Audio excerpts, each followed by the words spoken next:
संगमनेर नगरपालिकेच्या निवडणुकीत प्रभाग क्रमांक 5 मध्ये उत्साहाचं वातावरण।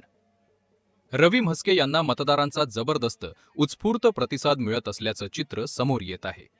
प्रभाग क्रमांक 5 मध्ये विकासाच्या मुद्द्यावर रवी म्हस्के यांना प्रचंड पाठिंबा मिळत असल्याचं मतदार अमित पुंड यांनी सांगितलं। ते म्हणाले, रवी भाऊंनी गेल्या अनेक वर्षात कोणतंही पद नसताना इतकी कामं केली, तर नगरसेवक झाल्यावर ते आणखी मोठ्या प्रमाणात विकास करतील। माऊलाई माता मंदिराच्या कार्यक्रमात आमदार अमोल खताळ स्वतः उपस्थित राहिले आणि रवी भाऊंच्या कामाचं खुलेपणानं कौतुक केलं। यामुळे प्रभाग 5 मध्ये त्यांची लोकप्रियता आणखी वाढल्याचं मतदारांचे मत आहे। अमित पुंड म्हणाले, रवी भाऊ तरुणांना, महिलांना, वृद्धांना सर्वांना हवेत।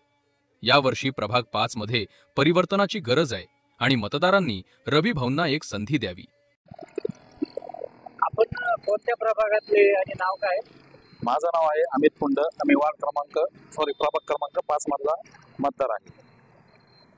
तुमच्या प्रभागामध्ये रवी म्हस्के उभे आहेत, कसा प्रतिसाद मिळतो?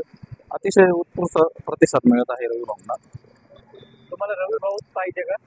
हो, आम्हाला तर रवी भाऊच पाहिजे आहे। रवी भाऊंचे कामे पण आहे, त्यासाठी आम्हाला रवी भाऊच पाहिजे आहे। सामाजिक कार्य पण खूप आहे रवी भाऊंची।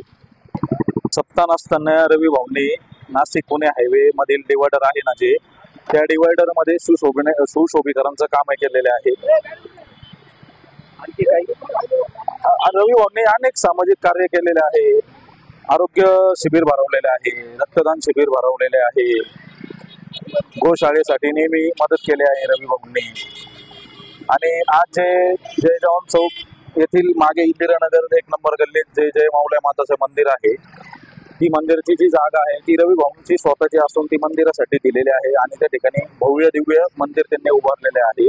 आणि आज त्या मंदिराचा जीर्णोद्धार होता, तुम्ही बघत असेल मागे बोर्ड पण लावलेला आहे।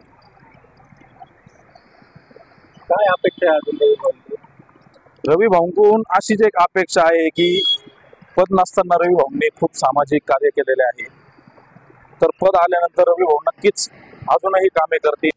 आगामी निवडणुकीत प्रभाग क्रमांक 5 मधील ही वाढती चुरस, रवी म्हस्के यांना मिळणारा प्रतिसाद आणि परिवर्तनाची मागणी कोणत्या दिशेने निकाल देणार, हे पाहणे आता महत्त्वाचे आहे। Unique news, Sangamner.